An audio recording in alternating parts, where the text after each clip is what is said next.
était fixé dans l'âme. Non, Jésus était vraiment, tout était en lui spirituel, surnaturel.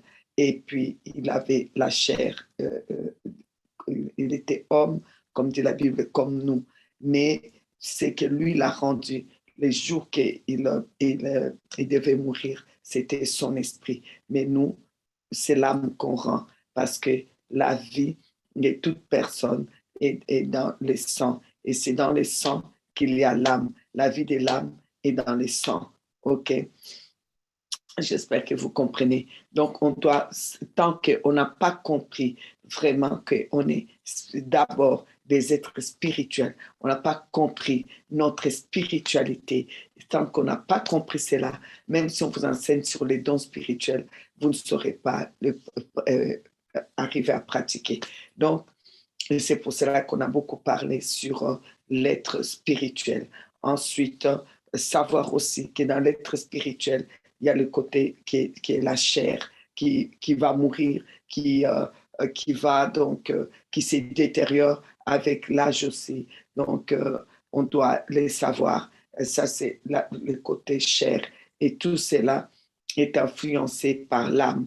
L'âme influence la chair, influence l'esprit. C'est comme je vous ai dit, l'esprit, lui, il n'a pas de problème depuis les jours où tu as accepté Jésus-Christ et que l'esprit est revenu à la vie. L'esprit n'a pas de problème, mais les problèmes, c'est toujours l'âme. L'âme, c'est pourquoi pas des saluts des âmes. C'est pour cela qu'on dit de prendre soin des âmes. C'est pour cela qu'on dit qu'il faut faire attention à nos âmes. Voilà, l'âme est très fragile. L'âme peut basculer. C'est pour cela que vous allez voir une personne, aujourd'hui vous dit bonjour, rigole, tout va bien, vous marchez ensemble. Demain, ça y est, tu sais même pas ce qui s'est passé. La personne ne te salue plus. La personne a complètement changé. Ça, c'est le travail que l'âme fait dans la vie des gens. Et c'est comme depuis,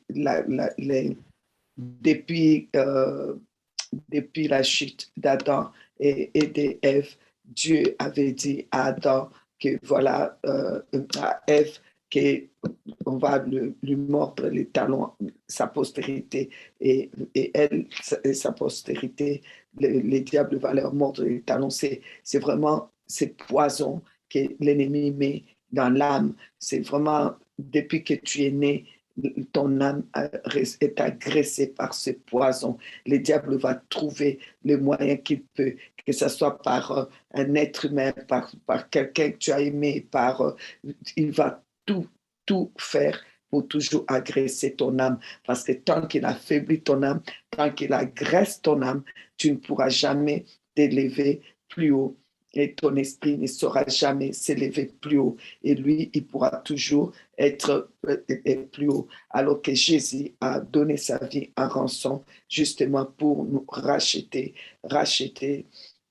nos vies pour que nous reprenons la spiritualité, la haute spiritualité par son sang et que nous retrouvons vraiment la vie et par son sang et que nous puissions participer à en son sang et devenir à nouveau comme Adam l'était dans les jardins d'Éden, vraiment avec la haute spiritualité.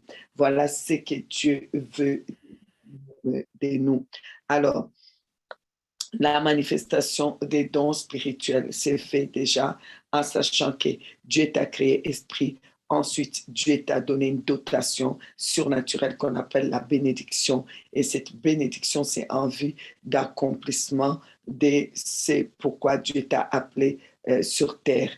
Et c'est que Dieu t'a appelé sur terre que tu dois accomplir.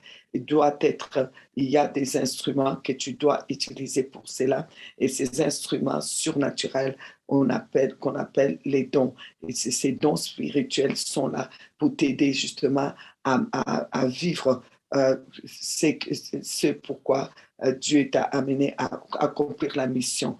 Et lorsque tu accomplis la mission avec ces dons, tu vas voir que tu stabilises aussi ta vie spirituelle et tu vas être moins influencé par ton âme. Ça, c'est vraiment des choses, des bases, vraiment des bases avant de rentrer dans ce qui est comment, les dons spirituels. Alors aujourd'hui, je voudrais vraiment qu'on parle de l'importance d'être constamment dans la présence de Dieu parce qu'on m'a posé la question, mais comment est-ce que je peux maîtriser mon âme? J'ai tellement envie de maîtriser mon âme. Il y a quelqu'un d'intelligent ici qui m'a dit, moi j'ai été chercher tous les psaumes, les versets qui parlent de l'âme. Je vois comment le roi David parle de son âme. Mon âme, mon âme est dans l'abattement. Mon âme, j'ai vu tout ça. J'ai compris que l'âme c'était différent de l'esprit parce que son esprit était disposé, mais son âme était toujours agressée. Son âme était attaquée. Il n'était pas bien dans son âme. Vraiment, c'est quelque chose. Alors, moi, ma réponse, c'est ce qu'on va voir aujourd'hui. C'est demeurer dans la présence. Je ne veux pas dire que David n'était pas dans la présence de Dieu. Chaque fois que David était dans la présence de Dieu, David se sentait vraiment fort. Et d'ailleurs, David était poursuivi par Saül, poursuivi. Il est parti se cacher avec quelques personnes de sa famille qui l'ont rejoint et quelques amis à lui. Et ils sont finalement arrivés dans les temples. Et quand ils sont arrivés dans les temples, ils avaient faim. Et quand ils avaient faim, le roi David a demandé au souverain sacrificateur, est-ce que, écoutez bien, il a dit, est-ce qu'il y a quelque chose à manger pour moi et pour mes hommes? Le sacrificateur a dit, je n'ai rien, à part les pains de proposition. Ces pains représentent quoi? Ça représente la nourriture surnaturelle, la nourriture spirituelle. Ça représente le sang de Jésus. Ça représente ce que je vous ai dit, le corps de Jésus. Ça représente quoi? L'initiation à la haute spiritualité. Parce que c'est les corps que Dieu a, qu'on peut dire de l'homme Dieu. Le corps de Jésus, ça représentait cela, ces pains de proposition. On a donné à David et à ses hommes, ils ont mangé. La Bible dit, ils ont retrouvé la force terrible. Et c'est là que David va demander, j'ai besoin d'une épée. David va demander en disant qu'il avait besoin d'une épée pour aller combattre parce que les Philistins étaient derrière lui. Alors là, on prend, les sacrificateurs a pris l'épée que David avait utilisée pour tuer Goliath. Cette épée-là était entourée des fautes. Ça, c'était gardé dans les temples. On gardait ça là-bas. Et ils ont pris, ils l'ont donné. Pourquoi l'épée que David avait coupé la tête de Goliath était gardée? Parce que cette épée-là était, c'est impossible que David pouvait tenir cette épée. Goliath était un homme, un féticheur. C'était un homme qui représentait toute l'armée des Philistins. Et les Philistins, on sait très bien que c'était leur Dieu, c'était Dagon, c'était des occultistes, c'était donc Goliath et son épée étaient initiés. Goliath était initié à la spiritualité démoniaque. Son épée là, ça trempait sûrement dans des sangs et dans toutes sortes de fétiches, de spiritualité terrible. C'est pourquoi Goliath était sûr de lui. Il savait qu'il allait massacrer le peuple d'Israël et supprimer ces peuples de surface de la terre. Il en était sûr. Et sa grandeur-là, c'était la grandeur comme des Nephilim. Les Nephilim, c'est comme ce sont ceux qui se sont mélangés des hommes avec des démons. Donc, il n'était pas un homme ordinaire comme ça. Il n'était pas quelqu'un d'ordinaire et son épée, ce n'était pas ordinaire. Mais David a utilisé déjà David. Même si en temps normal, on veut regarder l'épée de Goliath là, était fait selon les explications de la Bible, c'était fait avec des fers des métaux, des alliages. Donc, ça devait être très lourd. L'épée que quelqu'un de sa taille tenait, c'était très lourd. David était petit. Il n'aurait, en temps normal, s'il n'était pas initié, lui, à la spiritualité, il ne pouvait pas soulever l'épée de Goliath et couper la tête à Goliath. Je ne sais pas comment on peut, même dans notre imagination, là, essayer d'imaginer qu'un tout petit enfant court avec quelqu'un, un géant, et comment il a fait déjà pour soulever l'épée de ces géants et arriver à lui couper la tête. Le combat là était un combat surnaturel. C'était le surnaturel divin et le surnaturel diabolique. C'était deux représentants, le représentant du côté diabolique, les représentants du côté divin. Ils étaient tous les deux initiés à la spiritualité. Oui, David était initié à la spiritualité. Et c'est pour cela que lorsque il était poursuivi, il a eu besoin de cette épée et il a pu à nouveau toucher cette épée parce qu'il a eu ces moments où il a été initié nouveau à la spiritualité en mangeant le pain des propositions. Est-ce que vous me suivez? Est-ce que vous comprenez? Est-ce que vous savez là où je suis en train de vous amener? J'espère que vous le comprenez. Alors, si vous voulez être vraiment dans l'initiation de la spiritualité, être toujours dans la haute spiritualité, vous avez besoin de pain, des propositions, vous avez besoin de manger le corps du Christ, de boire le sang de Jésus et qu'il vous donne l'épée de vos ennemis pour que vous allez le retourner contre eux. C'est le même épée là qui sont aiguisés contre vous. C'est ça qui va retourner contre eux. Alors, David a pris à nouveau cette épée et il pouvait aller. Pourquoi? Jésus a dit, quand tu manges son corps, quand tu bois son sang, hein, on l'a lu, est-ce qu'on a lu ou vous voulez qu'on puisse les lire? On peut les lire ensemble.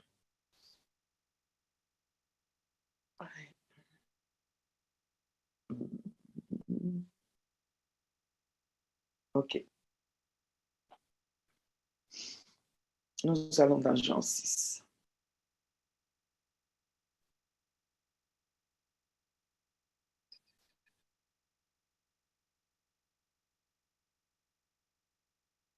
Alors, je vais à partir du verset 49. Hein. Je suis le pain, oui, je suis le pain de vie. Vos pères ont mangé la manne dans le désert et ils sont morts. C'est ici le pain qui descend du, du ciel afin que celui qui en mange ne meure point. Je suis le pain vivant. Wow. Qui est descendu du ciel. Si quelqu'un mange ce pain, il vivra éternellement. Est-ce que vous croyez que quand Jésus parle de ce pain, il veut dire que tu ne vas pas mourir, ta chair ne va pas mourir. Tu peux vivre même 100 ans, tu vas finir par mourir. Il parle de ton esprit, de la vie éternelle. Il parle de la haute spiritualité. Comment je peux vous dire ça? Oui, aucun esprit ne pourra te tuer. Personne ne peut te tuer. Même ta chair, on ne peut pas le tuer si ce n'est pas lui qui décide. Je suis le pain vivant qui est descendu du ciel. Si quelqu'un mange ce pain, il vivra éternellement. Éternellement. Le pain que je donne, c'est ma chair que je donnerai pour la vie, pour la vie, pour la vie et pour la vie du monde. Là-dessus, évidemment, les Juifs discutaient entre eux, disant comment peut-il nous donner sa chair à manger? Jésus leur dit en vérité, je vous l'ai dit, si vous ne mangez la chair du Fils de l'homme, si vous ne buvez son sang, vous n'avez point la vie en vous-même. Donc, on n'a pas la vie spirituelle Si on ne mange pas, je ne sais pas comment les gens font pour manger la Sainte Seine une fois par mois, ou bien une fois par an, ou une fois par semaine. Je ne sais pas. Parce que si tu ne le manges pas, tu n'as pas la vie en toi. Je ne sais pas comment les gens font. Je ne sais pas. Je ne sais pas, je ne sais pas. Enfin, peut-être qu'ils ont d'autres Bibles. Alors, je continue à lire. Jésus a dit, si vous ne mangez la chair du Fils de l'homme et si vous ne buvez son sang, vous n'avez point la vie en vous-même.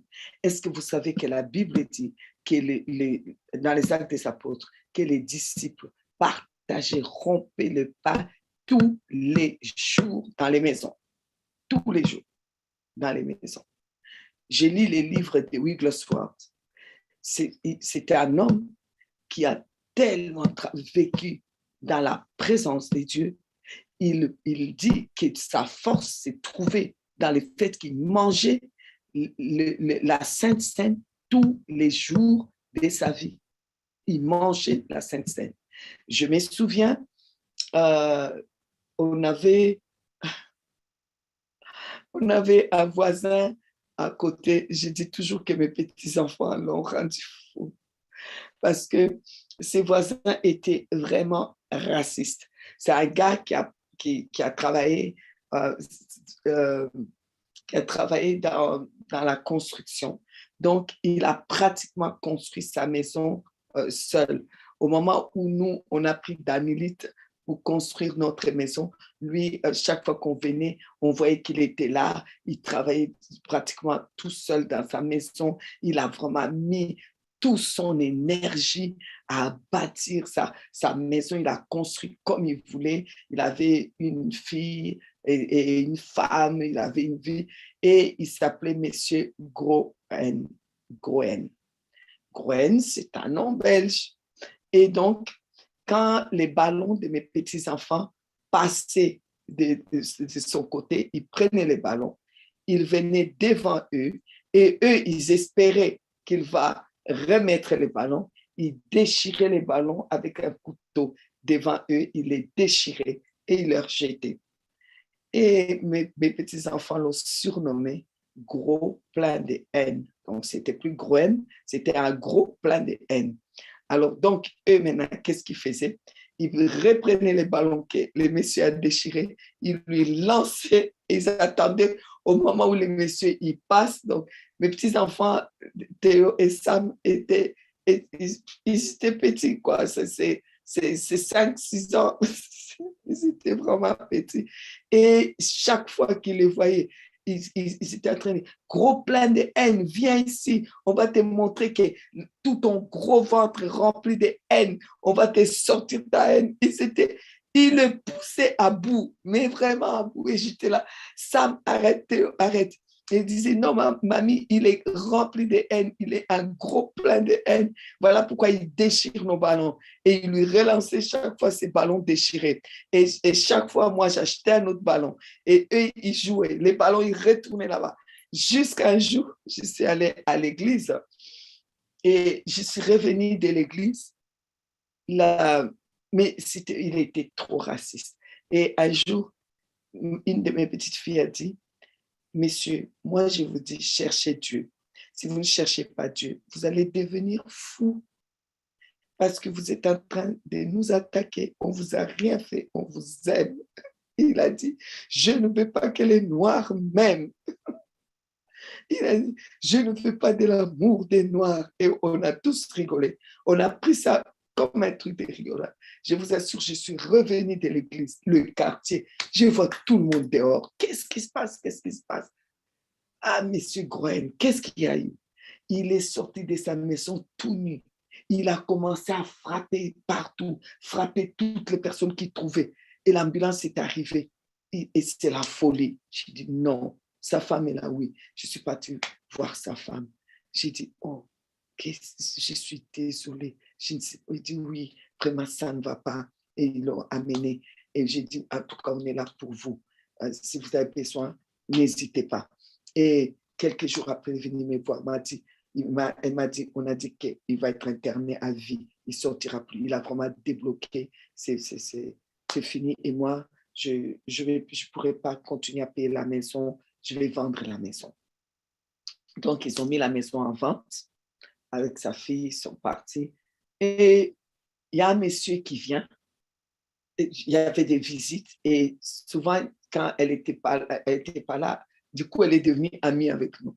Quand elle n'était pas là, elle mettait un mot comme quoi, s'il y a des visites, la clé est chez moi, je peux aller faire visiter. OK. Donc, il y a un monsieur qui est arrivé, il a visité la maison, tout très bien, c'était super. Et il dit, en tout cas, lui, il achète. Il n'y a aucun problème, il achète la maison. Et vraiment, tout d'un coup, ma voisine est arrivée, on a commencé à parler ensemble, il était content. Le monsieur il dit, moi, j'achète la maison, c'est pour mettre en location. C'était un chèque musulman. Il a dit, je ne vais pas, si je vais mettre en location et tout. Et on parlait, mais gentiment, tout allait très, très, très bien, mais gentiment. Et mon mari était à côté, vraiment, tout allait bien. Et voilà, j'ai dit, une malheureuse phrase, c'est que je lui ai dit, c'était justement un peu après les ramadans, j'ai dit, vous avez été à la Mecque? Il dit, oui, je vais chaque année. Je dis, mais c'est quand même dommage. Hein. Chaque année à la Mecque, il y a des gens qui se marchent dessus, il y a toujours des morts, il y a toujours du sang. C'est vraiment dommage. Moi, chaque fois qu'il y a les trucs de la Mecque, je pense aux gens là qui laissent leur famille. Hey! Moi qui croyais que je parlais bien, le monsieur est devenu rouge. De quoi vous parlez? De quoi vous vous mêlez? Vous voulez raconter quoi? Vous voulez que les gens pensent quoi? Vous faites quoi? Si le christianisme ne buvez pas le sang, ne mangez pas la chair, chaque jour, vous croyez que le christianisme allait tenir? Ça allait tenir. Si le christianisme tient jusqu'aujourd'hui, c'est parce que vous aussi, il y a du sang. Nous, on verse nous, on verse par an, mais vous, c'est presque tous les jours que vous buvez le sang et vous mangez la chair. Toi, qu'est-ce que tu fais dans ta chambre là? Et il montre ma maison là, comment lui peut savoir où était ma chambre. Il pointe vraiment ma chambre. Il dit dans ta chambre là. Chaque nuit, tu fais quoi? Chaque nuit, tu fais quoi?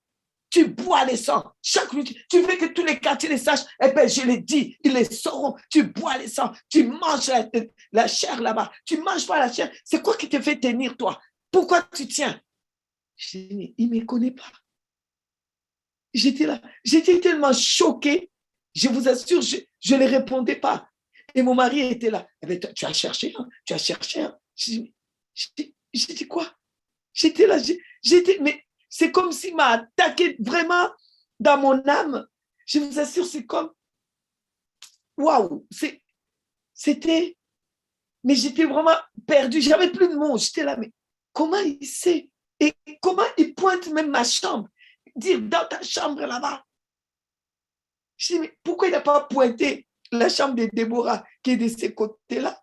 Pourquoi il n'a pas pointé la chambre de Dan? Pourquoi il a pointé chez moi? Comment il sait que je dors là? Et que là, je mange. Et c'est ça qui donne notre force. Croyez-moi, il n'y a que toi qui ne sais pas que la Sainte Seine te donne la vie, que la Sainte Seine maintient ta vie, maintient ta santé, que ta Sainte Seine maintient ta vie spirituelle, que la Sainte Seine, c'est une base importante. Il n'y a que toi qui ne sais pas. Même le diable le sait. Même le diable le sait. Parce que je ne connaissais pas ce type. Et il a refusé d'acheter. Il a dit, madame, je suis désolée, je voulais acheter la maison là, je n'achète pas. Je ne peux pas vivre à côté des gens comme ça. Je t'ai fait quoi, monsieur? Je t'ai rien dit de grave. J'ai parlé, tout le monde sait que la mec dit, ça se passe ça. Et tu l'as admis. Pourquoi c'est devenu ça? Et ma voisine a commencé à dire, c'est qu'il a dit, c'est vrai. J'ai dit, moi, je ne sais pas de quoi il parle. Et puis, les voisins en face qui ont entendu comment il criait, et j'ai dit aux voisins en face, en tout cas, je ne sais pas de quoi il parle.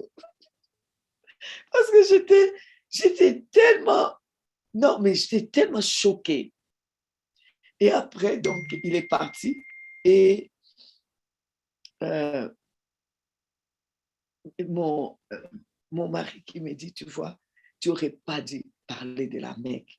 Je dis, mais qu'est-ce que j'ai dit du mal de la Mecque? C'était aux infos. Tu n'as pas suivi les infos. Qui ne suit pas les infos?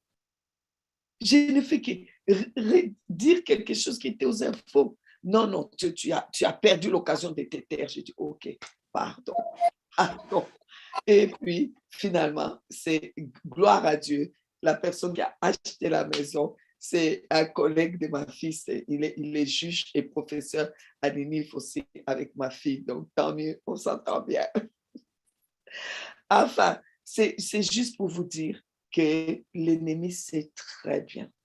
Les musulmans, ces gens-là savent que ce qui nous maintient, ce qui maintient que le christianisme est encore là, c'est le fait que Jésus a donné son corps et son sang.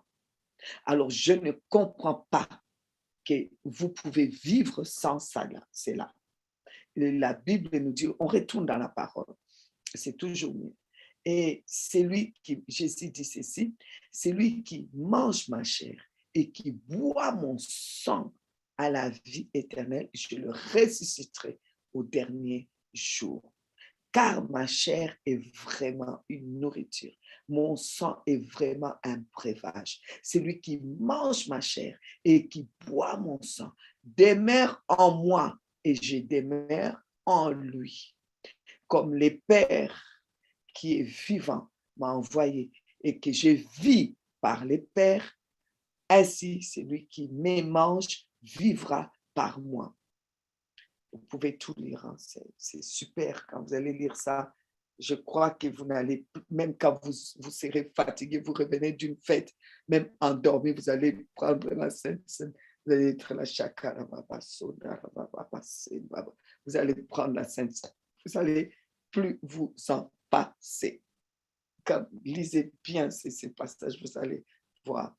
Et donc, c'est pour vous dire qu'aujourd'hui, je voulais qu'on parle de justement comment faire pour maintenir mon âme, comment dire, pour que mon âme soit euh, soit dans la position où c'est pas toujours yo-yo, effet yo-yo, effet yo-yo, c'est fatigant.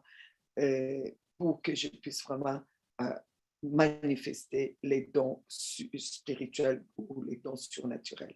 Il faut la présence de Dieu, il faut être dans la présence. Et la présence de Dieu, si Jésus a dit, celui qui mange, vous avez lu avec moi, qui mange et qui boit, demeure en moi et je demeure en lui. Donc, il faut vraiment que tu sois dans la présence de Dieu. Il faut constamment la présence de Dieu. En dehors de Dieu, il est impossible de maintenir la haute spiritualité. Il est impossible de maîtriser même ton âme. Personne, on n'arrive pas. On a du mal à maîtriser l'âme. Même en venant, j'ai quitté l'église. En venant, il y a quelqu'un qui vient, qui me coupe la route. Je vous assure, l'âme reprend vite les dessus. Là, je commence, comme dirait ma fille, elle dit, tu pêches beaucoup plus en conduisant. Vaut mieux ne plus conduire parce que donc, vous voyez, l'âme reprend. Et puis, on dirait vraiment que il y a des gens qui vont juste amener, l'ennemi va tout faire parce qu'il a plus d'expérience que nous sur cette terre. Il sait comment agresser ton âme et il sait comment maintenir ton âme toujours dans cet état de blessure, d'agression, pour que ton esprit ne monte pas ou que tu sois jamais à ce niveau-là. Tu es spirituel, tu es né de nouveau, tu as reçu le Saint-Esprit, mais maintenir le cap, la haute spiritualité, comme on a dit, participant de la nature divine, là, ça devient quelque chose de terrible. Alors, je ne peux pas vous parler des dons spirituels, garder les dons spirituels si je ne vous parle pas de l'importance de la présence de Dieu.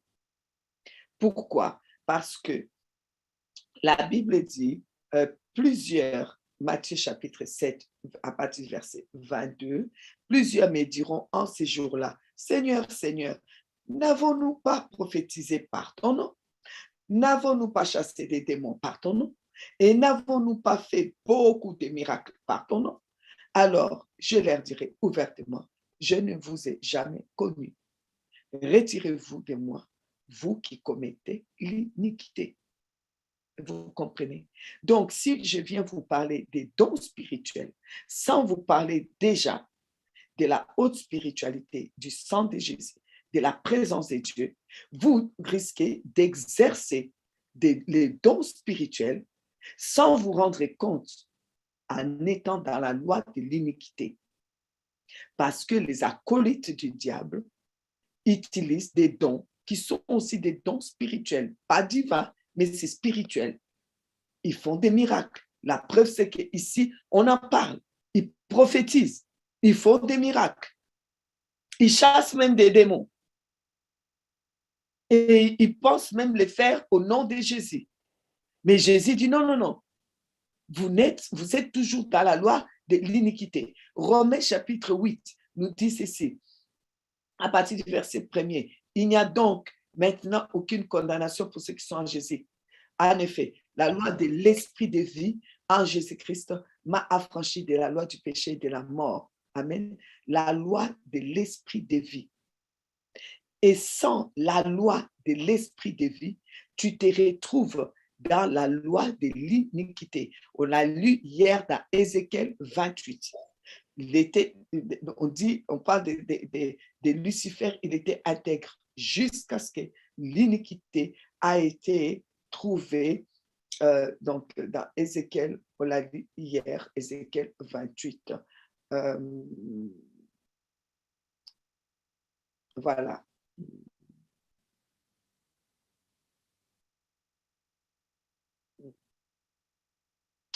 Le verset 15. Tu as été intègre dans tes voies depuis les jours où tu fus créé, jusqu'à celui où l'iniquité a été trouvée chez toi. Alors, les personnes que Jésus chasse ici dans Matthieu 7, c'est des personnes qui disent et qui commettent l'iniquité. C'est pour cela que je vous ai dit qu'il était important que je puisse ouvrir la parenthèse, qu'il y a une différence entre les péchés et l'iniquité. L'iniquité, c'est vraiment, comme je vous ai dit, c'est hors la loi. C'est vraiment être hors la loi de Dieu. Et quand on est hors la loi de Dieu, on est dans l'iniquité, hors la loi surnaturelle, hors la loi du Saint-Esprit. Quand tu es hors la loi du Saint-Esprit, tu es dans la loi de l'iniquité. Et dans la loi de l'iniquité, le diable le laisse opérer aussi. Il y a des dons là-bas. Et ils opèrent là-bas. C'est pour cela qu'il ne faut pas être impressionné par quelqu'un qui opère des miracles, qui chasse des démons, qui prophétise et qui fait ci et qui fait là. Ne soyez pas impressionnés. Si vous ne connaissez pas sa vie avec Dieu, ne soyez pas impressionnés. Parce qu'avec l'iniquité, avec la loi de l'iniquité, ils arrivent à les faire.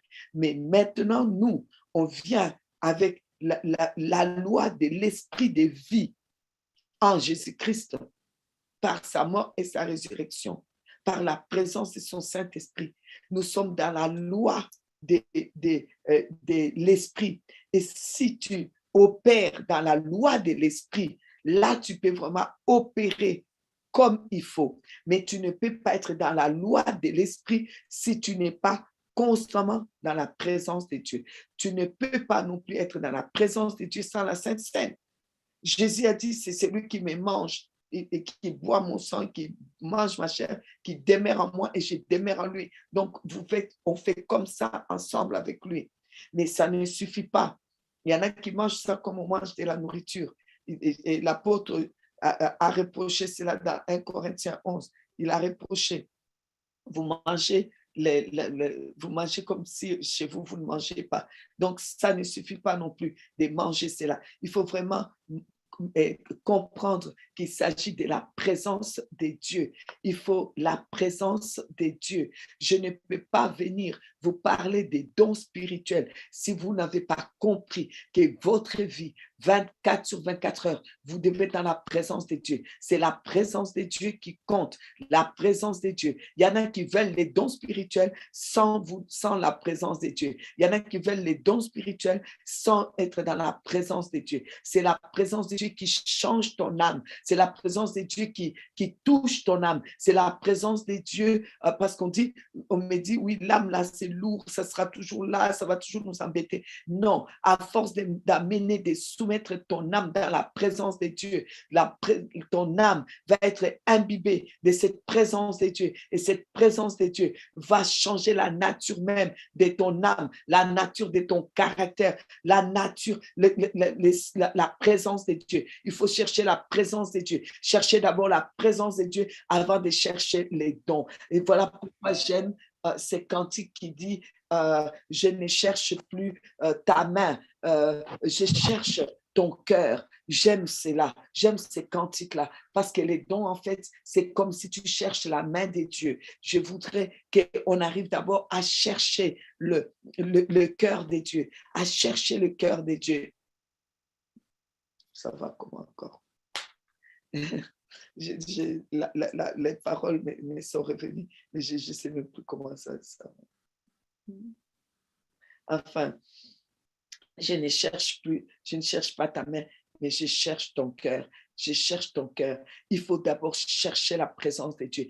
Quand vous êtes sûr de votre relation avec Dieu, de la présence de Dieu qui change l'atmosphère, la présence de Dieu dans votre vie, là, vous pouvez commencer à pointer les dons spirituels. Et là encore, avant de pointer les dons spirituels, demain, on devrait encore parler d'abord, aller dans la profondeur de ce qui est l'omniscience de Dieu, l'omnipotence de Dieu, l'omniprésence de Dieu. Parce que quand vous connaissez, quand on parle de la présence de Dieu, il faut qu'on aille maintenant dans l'omniscience de Dieu, dans l'omnipotence de Dieu, parce que c'est ça qui va se manifester dans les dons. Quand vous ne connaissez pas cela, vous allez mélanger les dons qui viendront de l'iniquité et les dons, vous allez tout mélanger et là, vous risquez d'aller en enfer avec les dons. Vous risquez d'aller en enfer après avoir chassé des démons. Vous risquez d'aller en enfer après avoir prophétisé. Vous risquez d'aller en enfer après avoir parlé même en langue. Ce n'est pas moi qui le dis. On l'a lu dans Matthieu 7. Hein. Plusieurs me diront et il dira non, non, non, moi je ne vous ai jamais connu. Je ne vous ai jamais connu. Ils vont aller où? En enfer après avoir prophétisé. Pourquoi? Parce qu'ils n'ont pas mis l'emphase sur la présence de Dieu. Tu ne peux pas prophétiser, tu ne peux pas exercer les dons en dehors de la présence de Dieu. Il est important d'avoir une relation avec Dieu. Et cette relation avec Dieu, croyez-moi, c'est une relation qui va faire que ton âme va vraiment changer de position. Et tu vas commencer à apprendre. La Bible dit qu'Israël, quand Balaam, c'est Balaam qui parle d'Israël, il dit c'est un peuple qui a sa demeure à part. Eh bien, nous, la Bible nous dit que Jésus nous a mis à part. La sanctification, c'est être mis à part. On est un peuple à part. Il faut que tu sois à part. Et il nous a rapprochés de lui par son sang. Et on a le fait qu'on est rempli de sa présence, on a un ministère qui doit se manifester en nous. Ce n'est pas le ministère de l'iniquité qui agit aujourd'hui, comme dit des Thessaloniciens, c'est le ministère de l'iniquité qui agit aujourd'hui dans le monde. Nous, on n'a pas ça. Nous, on a d'abord un premier ministère, c'est pas de chercher les dons, c'est le premier ministère que nous avons, c'est le ministère de l'Esprit. Et le ministère de l'Esprit nous amène à rester dans la présence de Dieu, être envahi par la présence de Dieu, chercher la présence de Dieu. Amen. 2 Corinthiens chapitre 3, à partir du verset 7. Or, si les ministères de la mort gravés par des lettres sur des pierres a été glorieux, donc quand Moïse descendait avec les mystères, comment dire, les ministères de la pierre, parce que c'était gravé avec, comment dire, c'était gravé sur les pierres. Moïse est descendu avec ça. Son visage était couvert. C'était glorieux et on ne pouvait pas le voir. Et on nous dit ici, si lui, dans la présence de Dieu, et pourtant, c'était vraiment, il n'y avait pas le Saint-Esprit. Il est allé comme ça, de loin, et il a été dans cette présence de Dieu et il avait les tables et son visage était illuminé, on ne pouvait pas le voir. Si lui, c'était les ministères glorieux, alors nous qui avons reçu le Saint-Esprit, qui vivons avec le Saint-Esprit tous les jours, je vous assure, lisons. Or, si les ministères de la mort gravés avec les lettres sur des pierres a été glorieux au point que les fils d'Israël ne pouvaient fixer le regard sur le visage de Moïse à cause de la gloire de son visage, bien que cette gloire fût passagère. Combien le ministère de l'Esprit ne sera-t-il pas plus glorieux si les ministères de la condamnation étaient glorieux, les ministères de la justice étaient beaucoup supérieurs en gloire. Donc, chaque fois que vous mangez la Sainte Seine, vous vous approchez de Dieu, vous priez en langue, vous amenez votre âme à être transformée, vous amenez votre âme dans la présence de Dieu. Chaque fois que vous vous retrouvez à faire, combien ont déjà organisé depuis le début de l'année, nous sommes au milieu de l'année, combien d'entre nous ont pris le temps d'organiser une retraite personnelle, rien que toi et Dieu, une retraite personnelle. Il y a des hôtels partout ici où tu peux payer et te retirer toi seul avec Dieu. Parce qu'avant, on avait les monastères. Les monastères, c'était beaucoup plus facile. Tu vas, tu te retires. En Afrique, ils ont encore cette grâce. Mais nous, ici, c'est devenu compliqué. On ferme des monastères, on ferme des sites. En tout cas, c'est devenu plus compliqué. Mais il y a des hôtels. Tu peux partir, tu prends une chambre d'hôtel, tu rentres, tu bénis cette chambre d'hôtel, tu le sanctifies, tu t'enfermes et tu pries. Tu quittes ta maison, tu quittes ton lit, tu vas là-bas, tu prends la couette, tu mets par terre, tu restes par terre. Qui a déjà passé une seule nuit, une depuis le début de l'année, juste Seigneur, juste toi et moi. Seigneur, cette fois-ci, toi et moi, je laisse les matelas, je laisse mon confort, je suis là, Seigneur, toi et moi, j'ai juste besoin d'être avec toi, j'ai juste besoin d'être avec toi. Combien les font, mais on veut les dons spirituels. Qui a déjà pris même 3 jours pour dire rien que 3 jours sans manger, sans manger évidemment, boire de l'eau. Ne faites pas sans boire. Hein? L'eau est un médicament et l'eau, je pense de tout mon cœur c'est un mystère extraordinaire. C'est encore un autre enseignement. Alors, prends de l'eau. Tu t'es retiré 3 jours seulement. 3 jours, t'es retiré. Parce que je sais que si tu t'enfermes dans ta chambre, si tu t'enfermes chez toi, tu vas pas pouvoir. Qui a fait seulement 1 jour, là je dis même pas 2 jours, 1 jour, fermer son téléphone? N'ayez pas honte, dites-moi, mais 1 jour, 24 heures, fermer son téléphone, pas de téléphone, pas de télé, fermer seulement, pas de télé, pas de téléphone, pas d'ordinateur, 24 heures seulement, 24 heures seulement. Qui a fait ça? Et nous voulons des dons, nous voulons des dons, nous voulons des dons, nous voulons des dons. Ces dons-là risquent de tourner à iniquité. Il y en a qui l'ont voulu avant nous. Dans Matthieu 7, on a lu, et bien, c'est devenu, c'est rentré dans l'iniquité, c'est rentré dans la loi de l'iniquité. Alors, faisons attention. Les dons, les dons, les dons, les dons. Vous risquez de vous retrouver dans le fétichisme. Parce que pratiquer les dons sans la présence de Dieu, c'est le fétichisme, c'est l'iniquité, c'est de la sorcellerie satanique. C'est dangereux même. Ça peut même vous tuer, ça peut même faire du mal dans votre famille. On ne peut pas faire ça. Il ne faut pas jouer avec des choses que vous ne maîtrisez pas. Il faut maîtriser les choses comme il faut. Vous savez, Daniel, c'est quelqu'un, je pense, vraiment d'aviser. Daniel a prié. Quand Daniel a prié, le ciel s'est ouvert. Dieu lui a envoyé l'ange, Gabriel. Gabriel qui veut dire la force de Dieu. Il lui a envoyé la force de Dieu. Et qu'est-ce qui s'est passé? Arrivé sur arrivé donc à un stade, il a été bloqué par les princes des Perses parce qu'il était l'homme fort dans ce territoire-là. C'était son territoire. Tu ne passes pas. Tu as beau être appelé ange, force de Dieu, tu ne passeras pas.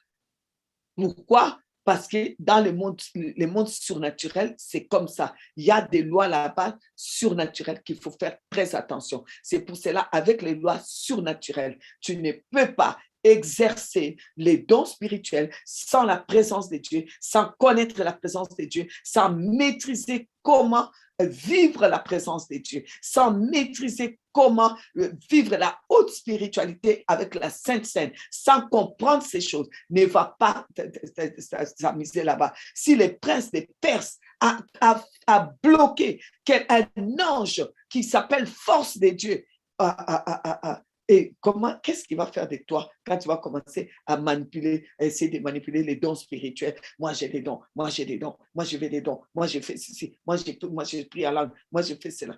Qu'est-ce qu'il va te faire, toi? Il va te croquer seulement. Tu n'es même pas capable de fermer ton téléphone 24 heures. Tu n'es même pas capable de dormir à terre 24 heures.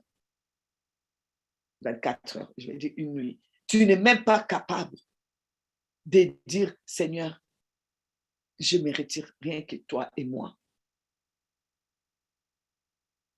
Et tu veux les dons, tu vas faire quoi avec? Est-ce que vous savez que les satanistes, ce sont les gens qui gênent le plus? Vous avez entendu les histoires des bouddhistes, les swamis en Inde, qui peuvent faire un mois jusqu'à son corps, je vais dire, comment vous expliquer, jusqu'à ce qu'ils sortent de leur corps. Est-ce que vous savez que le jeûne, ça fait que ton âme se sent humiliée jusqu'à ton esprit s'élève. Et c'est ce qu'eux, ils font. Ils jeûnent jusqu'à ce que leur esprit, mais mauvais esprit bien sûr, s'élève et ils écrasent, ils damnent leur âme. Un swami là-bas, tu peux l'insulter, il ne va jamais se retourner. Il ne va jamais se retourner pour te répondre. Nous, les pasteurs, papa, il a quitté mon église, et ils ont quitté mon église, c'est qu'ils soient maudits, et quoi, et ceci, et c'est là, et puis l'autre là, ouais, d'ailleurs, j'ai quitté cette église. On est toujours confrontés avec notre âme, et nous ne savons pas comment élever l'esprit. Nous ne savons pas comment aller dans la présence de Dieu par les jeûnes, par la prière, et pouvoir élever l'esprit de telle manière qu'on dame sur l'âme. Au plus que Dieu est élevé dans ta vie, au plus que ton âme est écrasée. Et quand ton âme est écrasée, ton esprit est élevé. Et quand ton esprit est élevé, tu peux vraiment commencer à exercer. C'est pour cela qu'il faut qu'on voit l'importance de l'omniscience de Dieu, l'omnipotence de Dieu et l'omniprésence de Dieu, parce que c'est dans ça que tu vas aller travailler. Mais comment tu vas aller rentrer dans l'omniscience de Dieu si tu es toujours avec ton âme là, toujours ton orgueil et moi, ton âme est toujours là, tu es toujours présent, tu es tellement présent. je me souviens, c'est l'effet Yonggi qui disait Dieu ne travaille pas avec les vivants, Dieu travaille avec les morts. Vous êtes trop vivants pour qu'il puisse travailler avec vous. Vous êtes trop vivants, trop vivants. C'est pour cela que la Bible dit nous sommes morts et nos vies est cachée avec Christ en Dieu. Et c'est pour cela que pour ceux qui ont été, en tout cas, j'ai été à la montagne des prières à Séoul. On a été tout un groupe de pasteurs avec le feu Bishop Martin Moutiébélé. On a été là-bas. On était étonnés qu'à une certaine heure de la nuit, pendant que nous, on était là en train de faire la prière de minuit, on était très étonnés de voir des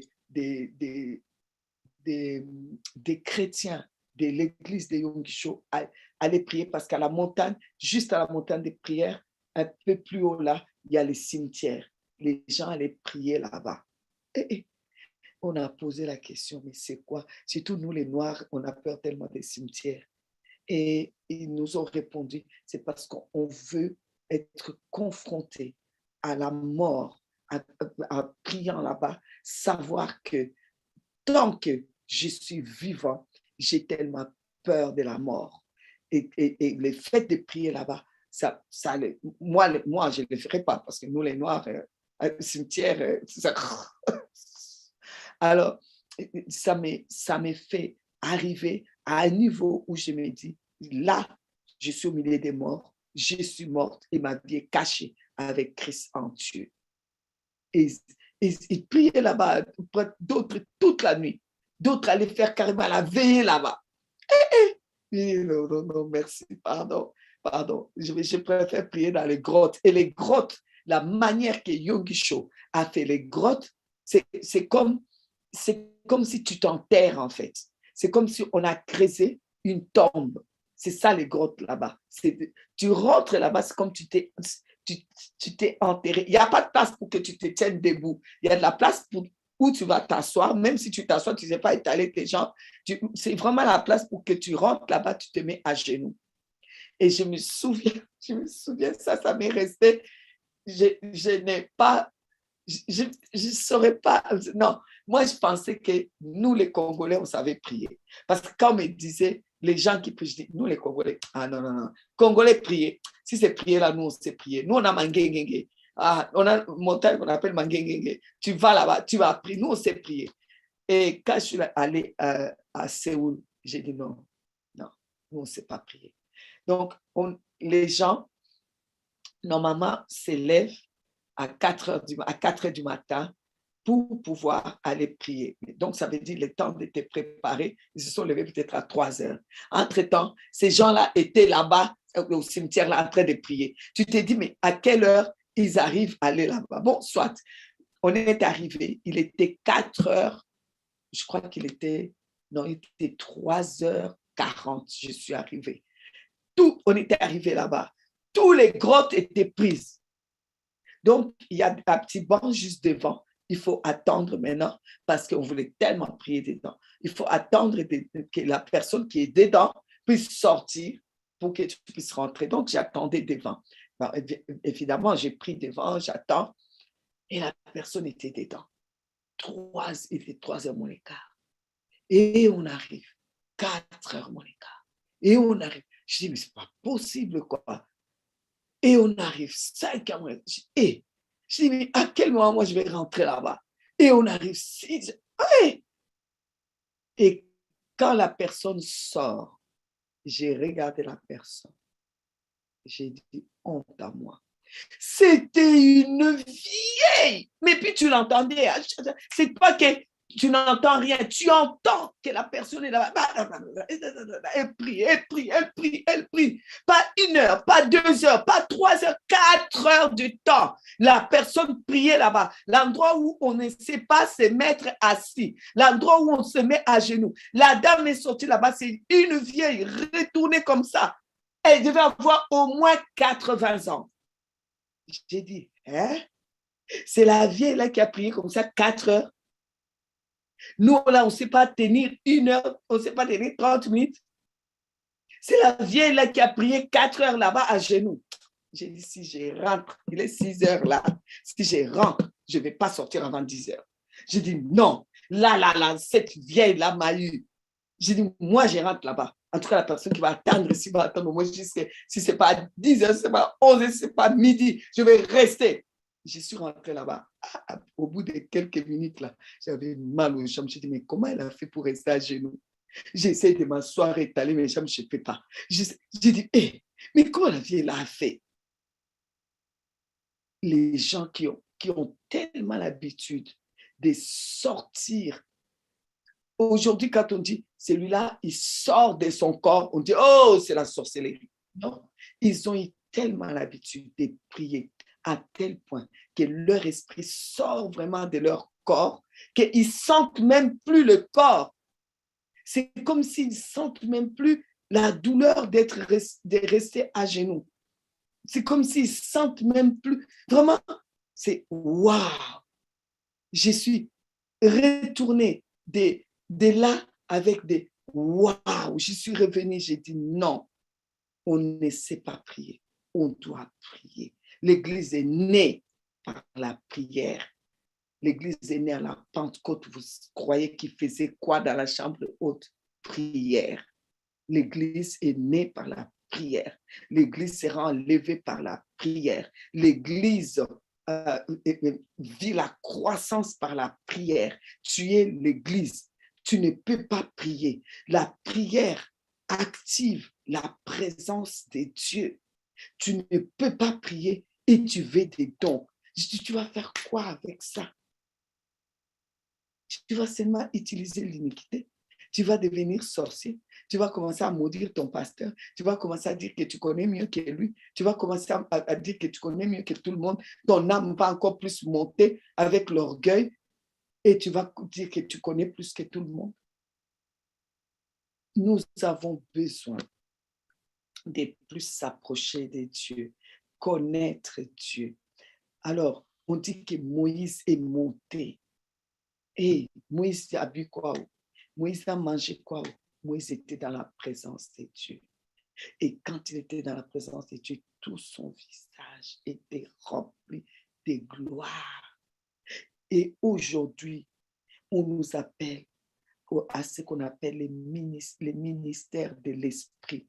Le ministère de l'esprit, c'est quoi? C'est la présence de Dieu. C'est rester dans la présence de Dieu jusqu'à ton esprit monte, l'âme descend, jusqu'à ton esprit sort de ton corps, que tu sens l'âme, tu sens plus le corps, jusqu'à.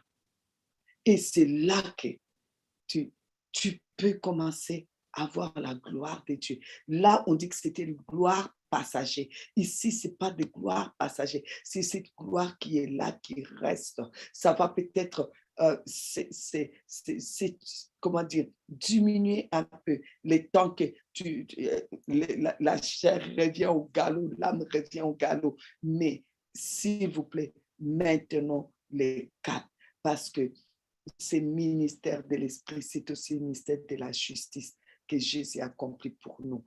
Amen. La présence de Dieu, c'est pour rester, et ça reste, et c'est ce qui nous conduit. Quand tu es dans la présence de Dieu, la présence de Dieu va te conduire. Je vous ai dit, les enfants d'Israël, Dieu les a sortis d'Égypte, il ne les a pas laissés partir seuls.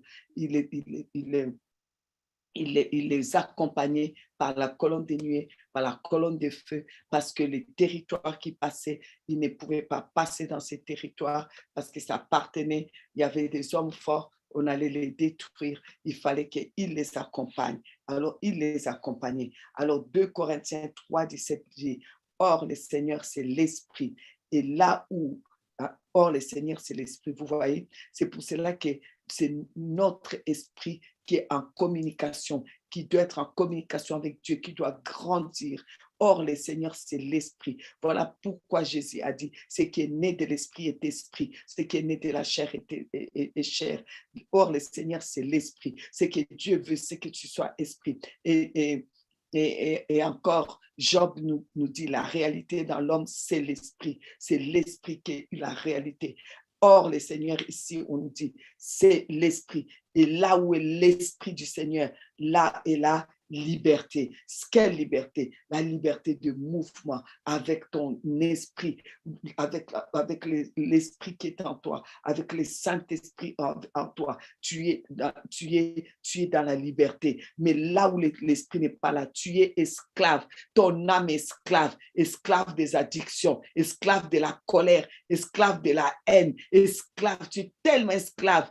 Il n'y a pas de liberté parce que tant que ton esprit n'est pas libre, il n'y a pas de liberté. Tu es toujours dans des histoires, dans des soucis, dans des histoires. Ne croyez pas que quand je suis en train de vous parler là, je suis en train de dire, moi, je suis parfaite. Moi, j'ai fait ça là très bien. Moi, il y a pas. Non, non, non. Je suis honnête chaque fois avec vous. Je vous dis, ça me rattrape. Je vous dis, je me retrouve dans des situations. Je vous ai même dit, même rien que conduire de l'église jusqu'ici, c'était déjà, c'est déjà n'importe quoi. Parce que quelqu'un me coupe la route. Alors, vous voyez.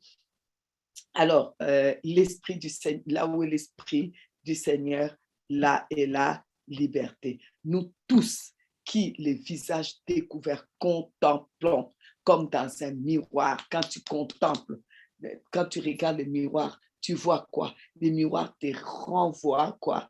Te renvoie ton image. Et donc, lorsque nous contemplons Dieu comme dans un miroir, c'est parce qu'on est dans sa présence et on se voit transformé.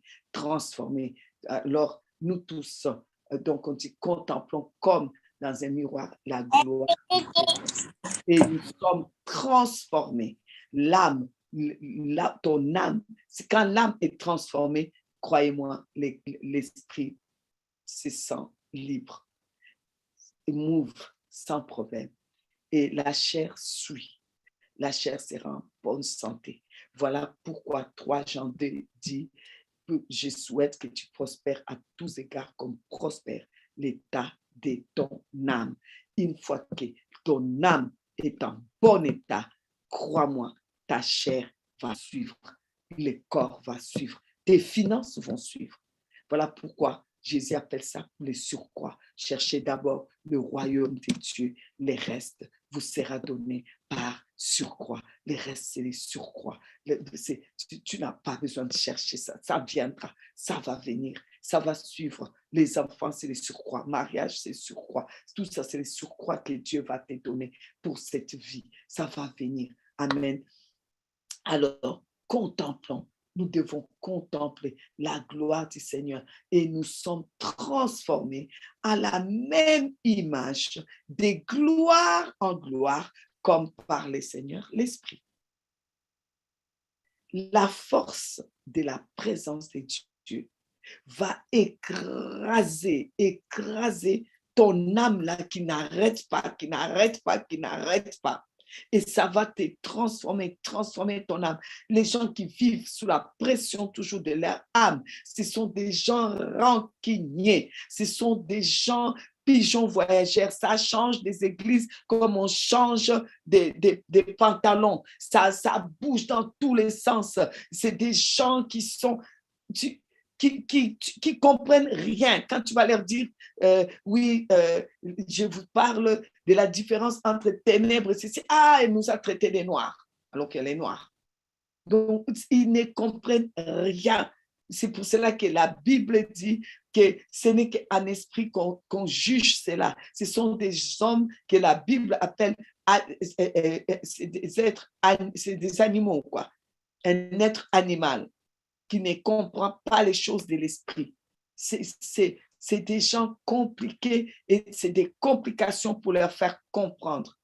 Alors, ces personnes-là, pourquoi les amener dans des dons spirituels? Il faut comprendre d'abord la présence de Dieu. La force que nous avons, c'est la présence de Dieu. Si on peut provoquer Dieu à de tels points qu'il s'éloigne, on peut aussi provoquer Dieu à tel point qu'il se rapproche de nous.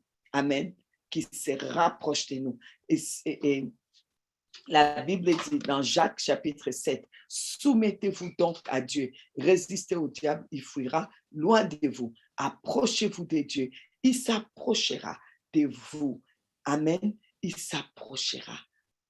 Jacques 4, verset 7 à 8. Parce que je vois qu'on a mis. Il s'approchera de vous. Dieu veut s'approcher. Il veut être avec nous afin que les dons soient vraiment les dons qui viennent de la loi du Saint-Esprit, que ça vienne vraiment de lui. Oh, Exode 13, je vais beaucoup parler de ça. Exode 13, 21. L'Éternel alla devant eux les jours dans une colonne de nuée pour les guider dans leur chemin, et la nuit dans une colonne de feu pour les éclairer, afin qu'ils marchassent jour et nuit. La colonne de nuée ne se retirait point de devant le peuple pendant les jours, ni la colonne de feu pendant la nuit. Bien-aimés, Dieu veut marcher avec nous. Mais comment il va marcher avec nous si on n'est même pas dans sa présence? Il veut marcher avec nous parce qu'il y a des terrains où nous devons prendre possession. Il faut que ce soit lui qui nous conduise. Dieu veut marcher avec nous. Il faut que nous puissions développer notre relation avec Dieu. Je voudrais m'arrêter ici. Demain, on parlera un peu plus de l'omniscience, de l'omnipotence et de l'omniprésence de Dieu. Quand vous découvrez cela, quand vous rentrez dans cela, alors vous pourrez ensuite aller commencer à décortiquer les dons spirituels. Cyril, tais-toi, je ne t'ai pas parlé. Donc, je n'ai pas compris. Pourriez-vous essayer à nouveau? Oh non. Donc, je disais, probablement que cette séance de ces 4 jours, on n'aura pas fini avec les dons spirituels parce que je ne peux pas entamer les dons spirituels tant qu'on n'a pas compris l'omniscience, l'omniprésence de Dieu. C'est quoi l'omniscience? C'est quoi? Parce que les dons spirituels se manifestent. Les trois groupes des dons spirituels se manifestent dans l'omniscience, dans l'omnipotence et dans l'omniprésence de Dieu. Donc, il faut qu'on puisse comprendre cela et ensuite, on va aller dans les dons spirituels. Alors, je sais que le thème était les dons spirituels, mais je ne pouvais pas vous amener dans les dons spirituels si vous n'avez pas compris déjà que vous êtes vous-même spirituel. Je ne peux pas vous amener dedans si vous n'avez pas compris que les dons spirituels doivent s'exercer dans la présence de Dieu et Dieu doit lui-même vous conduire à chaque terrain et vous lui-même vous donner le terrain. Et maintenant, je ne peux pas non plus sauter dans les dons spirituels si je ne vous enseigne pas l'omniprésence, l'omnipotence et l'omniscience de Dieu. Donc voilà. Peut-être que demain, on pourra quand même commencer déjà à brosser un peu sur les dons spirituels et terminer, si on pourra, les dimanches soirs. Amen. Alors, nous sommes à demain. Nous sommes à demain. Alors, pendant qu'on est là, je voudrais, si c'est votre cas, vous levez juste la main, je vais prier. Je vais prier pour 3 personnes en particulier. La première personne a des difficultés qui deviennent quand même assez, comment dire, gênants au niveau de ses yeux. Et on risque de l'opérer d'un œil. Alors, vraiment, je pense que le Seigneur veut qu'on puisse prier pour cette personne. Alors, il y a une autre personne avec comment dire, des douleurs intenses au niveau du ventre. Merci. J'ai vu la main. Garde la main levée. Hein. C'est un bon signe. Un bon signe juste d'abandon. Oui, tu peux garder la main levée. La deuxième personne, c'est une personne qui a des douleurs, mais vraiment des douleurs atroces au niveau du bas-ventre. Et ces douleurs-là, les médecins n'arrivent pas à savoir c'est quoi. Et surtout quand tu manges un peu, les ventres gonflent, tu as vraiment très mal. Et c'est quelque chose qui est surnaturel. Voilà pourquoi on va prier pour ça. Même les problèmes des yeux, que le Seigneur vient démontrer, c'est surnaturel. Voilà pourquoi on va prier pour ça. Alors, la personne avec les douleurs au ventre, OK, je vois la main, donc on va prier pour ça. Alors, il y a la troisième personne pour qui on va prier. C'est une personne qui a des menaces au travail, qui risque de perdre son travail. C'est quelque chose qui est surnaturel aussi. C'est vraiment une attaque démoniaque. Ça ne va vraiment pas au travail, alors que ça allait bien, tout allait bien. Et là, vraiment, ça ne va pas. C'est une situation assez... c'est triste. C'est vraiment comme si le diable veut te pousser à la porte pour que toi-même tu abandonnes. Mais étant donné que c'est surnaturel, on va prier pour ça. Amen. Alors, les mains levées pour les personnes dont on a dit, donc voilà, vous êtes là. OK, c'est parti. Père de grâce, nous venons prier maintenant pour tes enfants. Nous te supplions car tu es le Dieu qui nous parle et qui nous montre. C'est toi qui as montré ces trois cas. Ce sont des cas, Seigneur, où l'ennemi s'est levé comme les princes des Perses qui s'élèvent pour bloquer les réponses que toi tu as envoyées à tes enfants. Tu as amené tes enfants ici pour leur donner des réponses, pour leur donner, pour leur ouvrir les yeux, pour leur ouvrir les surnaturels, pour les ramener dans la puissance et dans la profondeur. Et l'ennemi attaque dans leur vie. Alors maintenant, je vais ordonner maintenant que ces douleurs des yeux s'arrêtent maintenant au nom de Jésus-Christ. Au nom de Jésus, au nom de Jésus, je mets ma main dans le nom puissant de Jésus-Christ. Au nom de Jésus, j'arrache tout ce qui a été jeté dans ton regard, dans tes yeux, pour pouvoir te rendre aveugle. J'enlève cela. Je décrète, je déclare que cette opération n'aura pas lieu au nom de Jésus, au nom de Jésus, au nom de Jésus, au nom de Jésus-Christ. Et maintenant, je prie pour tes douleurs de ventre à toi. Au nom de Jésus, je mets ma main, j'arrache ces douleurs parce que ça ne vient pas de Dieu. L'ennemi qui a posé cela ne peut pas résister maintenant, parce qu'il y a l'archange Michel qui est là, parce qu'il y a les anges de Dieu, les anges de guérison, l'archange Michel qui l'a terrassé face, quand il avait bloqué face à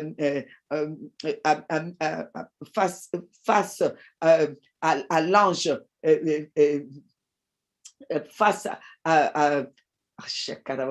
face à l'ange, l'ange, comment dire, j'arrive à dire ça.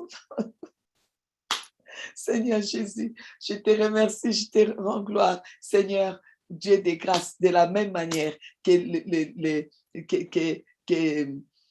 l'ange Gabriel a été bloqué face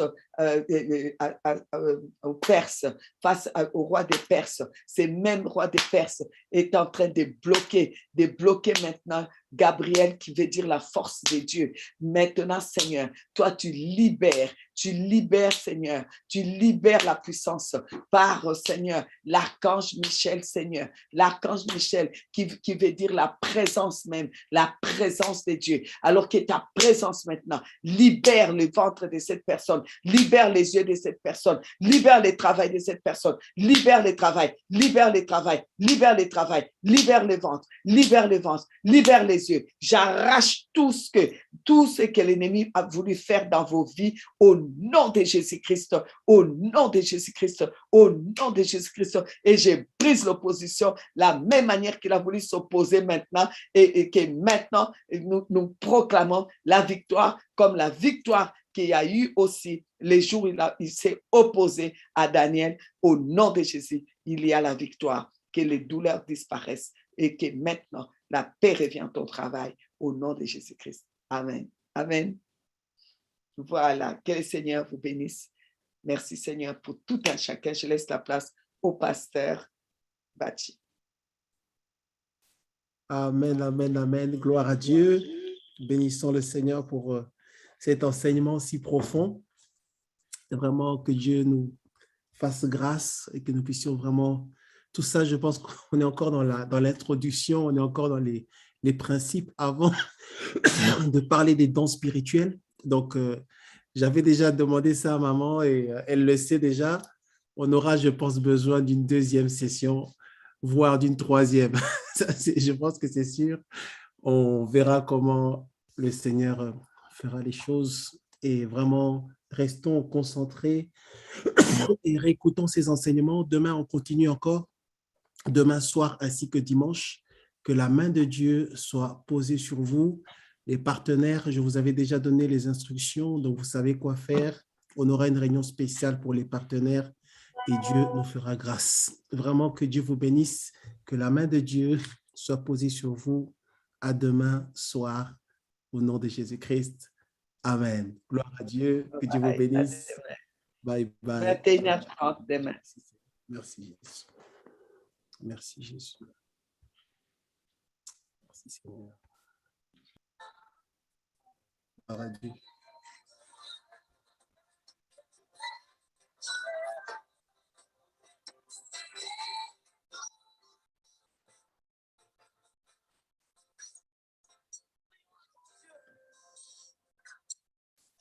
Nous chantons sa grandeur.